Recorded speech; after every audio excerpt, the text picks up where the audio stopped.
Hello पिलामाने सब केमती अच्छे। आज स्टार्ट कर आम साहित्य बहिर बनवाड़ी चैप्टर 6। फास्ट क्वेश्चन कौन देखिए पुरातन भारत छात्र मैंने क्यों स्थान में रही शिक्षा लाभ करुले।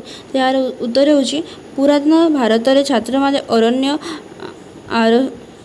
आर्य ऋषि मान चरण बसी शिक्षा लाभ करुले। नेक्स्ट क्वेश्चन कौन कर क्यों मान पवित्र स्मृति एवं भी भारतीय प्राण गौरव जन्माई। यार उत्तर हो भारतीय योगी ऋषि मान पवित्र स्मृति एवं भारतीय प्राण रे गौरव जन्माई। नेक्स्ट क्वेश्चन कौन कही राजा महाराजा माने जीवन में कहार आश्रय नहीं निजक कृतार्थ मानुले। तो यार उत्तर हो राजा महाराजा माने निजर शेष दशार मुनिवन तरुछायार आश्रय नहीं निजक कृतार्थ मानुले। नेक्स्ट क्वेश्चन कौन कही भारत में क्यों प्राचीन काव्य नाटक आदिर अरण्यर कथा कहुई। तो यार उत्तर हो प्राचीन नाटक शकुंतला उत्तर रामचरित और काव्य कुमार संभव रे अरण्यर कथा कहुई। नेक्स्ट क्वेश्चन कौन कही 2 नंबर पठित प्रबंधर निम्न प्रश्न गुड़िकर उत्तर खोजी लेख। भारतीय भावुक मैंने कहीं प्रकृति को समस्त प्रेरणार उत्स बोली ग्रहण करिसेंती। तो यार उत्तर हो दृष्टि प्रकृति निर्जीव और जड़ नुह बरं ताहा एक महाशक्ति रूपे विद्यमान होई प्रति मुहूर्त प्रेरणा दौथिले। यह संगे सेमानकर प्रकृति सहित घनिष्ठ मिलन घटुथिबारु सेमाने विश्व प्राण निज प्राण और निज प्राण विश्व प्राणी को अनुभव करि पारुथिले। नेक्स्ट क्वेश्चन कौन कही महाकाव्यर वर्णित महापुरुष माने कहीं अरण्य समय अतिवाहित करुथिले। तो यार उत्तर हो महाकाव्यर वर्णित महापुरुष गण संसार क्षेत्र में समाजर नेतृत्व नेबा पूर्व जीवनर संयम और साधना पाई अरण्य मध्य दीर्घ काल अतिवाहित करुथिले। एभली अवस्था न पड़े जीवन वास्तविकता संबंध में मनुष्यर यथार्थ ज्ञान जन्मिब नाही। तेणु सेमाने अरण्य दीर्घ समय अतिवाहित करुथिले। नेक्स्ट क्वेश्चन कौन कही भारतीय सभ्यतार परिवर्तन जो वन प्रवेश किपरि बदली। तो यार उत्तर हो सभ्यतार परिवर्तन जो सभ्यता और चिंतार गति केतेक परिमाण बाहिक प्रभाव परिवर्तित होइछि। एबे आउ ऋषि आश्रम देखा मिलूना किंतु शत शत शिष्यों वेदध्वनि वन प्रवेश मुखरित होना। नेक्स्ट क्वेश्चन कौन कही बनवाड़ी को कहीं भारतर बाणी बोली कहुई। तो यार उत्तर हो आज पूर्वकार ऋषि आश्रम नथिले और शिष्यगण वेद ध्वनि वन प्रवेश मुखरित होउनथिला मध्य सेही सहस्र सहस्र वर्ष पूर्वर स्मृति एवं मध्य भारतीय मनरू लोप पाई जाई नाही। ए देश रे सभ्यतार विशेषत्व यह भारतीय हृदय रे सर्वदा चिर जाज्वल्य होई रही। तेणु बनवाणी को भारतर बाणी बोली कहुई। नेक्स्ट क्वेश्चन कौन सरल भाषा बुझे लेख करे कौन प्रकृति सेमान निकट निर्जीव एक जड़ नुह ताहा एक महाशक्ति। तो यार उत्तर हो उक्त गद्यांश आम साहित्य पुस्तक बनवाणी प्रबंध आनीत। यही प्रसंग में लेखक गोपबंधु दास अरण्य महत्व वर्णना करछन्ते। अरण्य होछि भारतर सभ्यतार केन्द्र। अवमान कालरू भारतर महापुरुष माने अरण्य आपणार साधन एवं सिद्धि स्थान रूपे निरूपण करथिले। भारतर काव्य नाटक और पुराणीतर एक मध्य अरण्यर गौरव विशेष भाव में प्रकटित होइछि।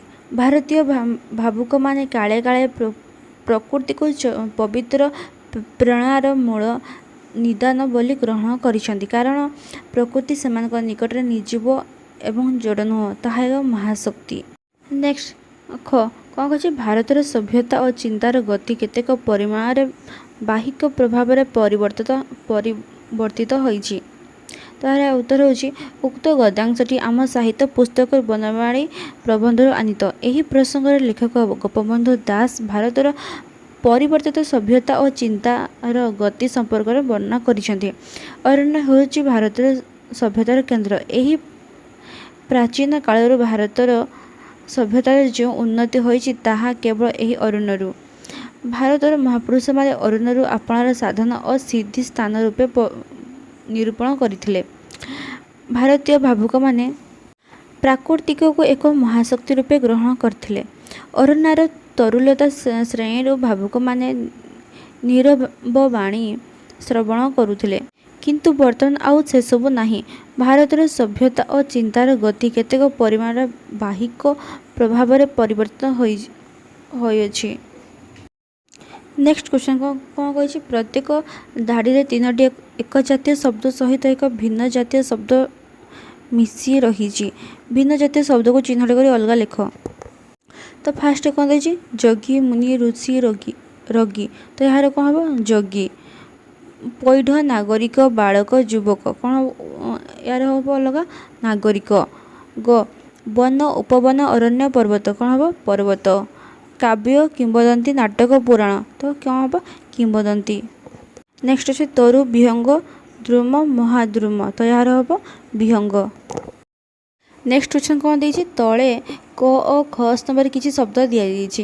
ସେମାନଙ୍କ ମଧ୍ୟରୁ ପରସ୍ପର ସମ୍ପର୍କ ଥିବା ଶବ୍ଦକୁ ଯୋଡ଼ି ବାକ୍ୟ କର। ତ କ'ଣ ହେବ?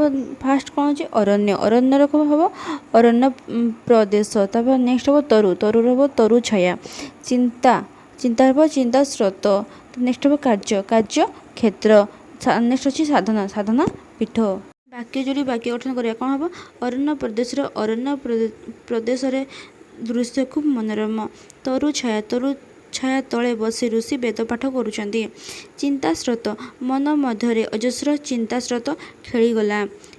କାର୍ଯ୍ୟକ୍ଷେତ୍ର। ରାମବାବୁ ନିଜର କାର୍ଯ୍ୟକ୍ଷେତ୍ରରେ ବେଶ୍ ନାଁ କରିଛନ୍ତି। ସାଧନା ପୀଠ। ଜଗନ୍ନାଥ ଦାସଙ୍କର ସାଧନା ପୀଠ ଭାବରେ ବଡ଼ ଓଡ଼ିଆ ମଠ ସୁପରିଚିତ।